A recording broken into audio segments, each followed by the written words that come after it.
Abadiventi bakungadde ku kanisa ya Kireka Hill Church okumpi n'olubiri lwa Ssaabasajja okubeerawo nga bajulizi nga yinginiya Lucy Kigozi awasa munnamawulire n'omukozi wa TV ne Radio Esther Namubiro Kayinda amanyiddwa nga Esiza Omutokkaana.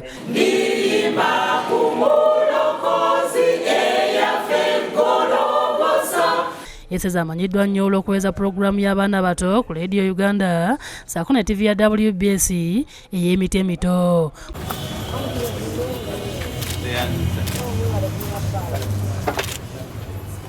Ku kanisa omugole omusajja atuuse ku ssaawa 5 ez'okumakya era n'asooka atuula mu ofiisi y'omusumba we balindidde omugole omukyala.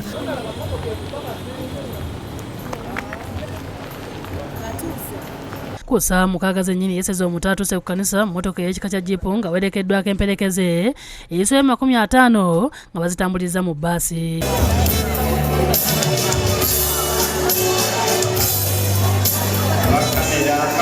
Ku ssaawa 6:30 bayingidde mu kanisa ebadde ekwatiridde omuntu okubeerawo nga abajulizi nga babiri bano bagattibwa mu bufumbo obutukuvu.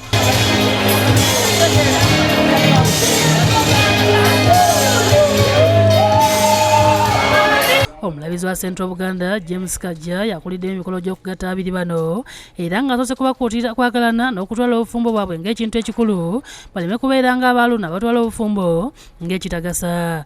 Mukijjukire bwenze yemanwa abalenzi gye basamirira ojja kuteekawo ekisenge ekikyo n'olirayo abeere mu kisenge ekikye TV eriyo n'omukyala naye abeerina eyiye musisinkanira mu lukuubo.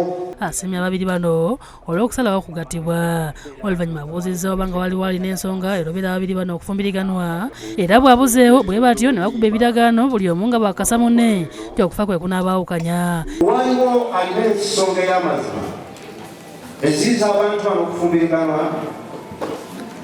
ajatule bwekisaba bwe kityo oluvannyuma asinkanga busirisi.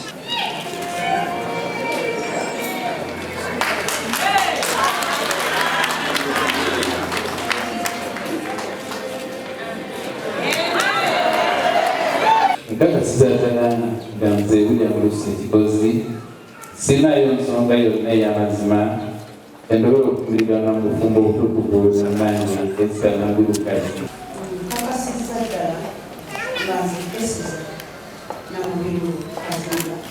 Sinayo nsonga yonna ey'amazima endobola okufumbirwa mu bufumbo obutukuvu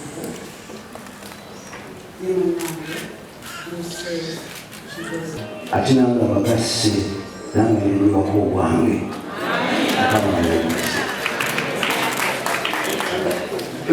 Emikolo oluwedde abagole ne bafuluma okugenda ku bifaananyi n'oluvannyuma ku ssaawa 9 ne basembeza abagenyi baabwe ku ssomero lya Homies Darlene e Gayaza.